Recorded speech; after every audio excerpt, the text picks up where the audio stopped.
If you want to delete apps on your Android phone, the easiest way is to find the app you want to delete, and then press and hold and choose Uninstall. This will uninstall and fully remove the app from your phone.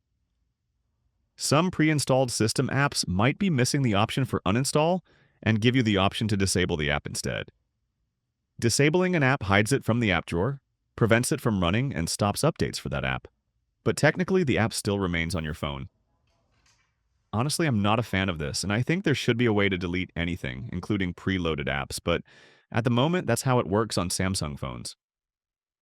Another way to delete apps is through the settings.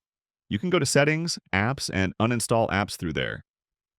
This will also show a lot of useful info like the space taken up by each app on your phone, and that's how you delete apps. Keep in mind removing an app from the home screen doesn't remove it from your phone. You need to uninstall it from the app drawer to fully remove the app and free up space. Leave a comment if you have any questions, and check out my Android playlist for more easy guides like this.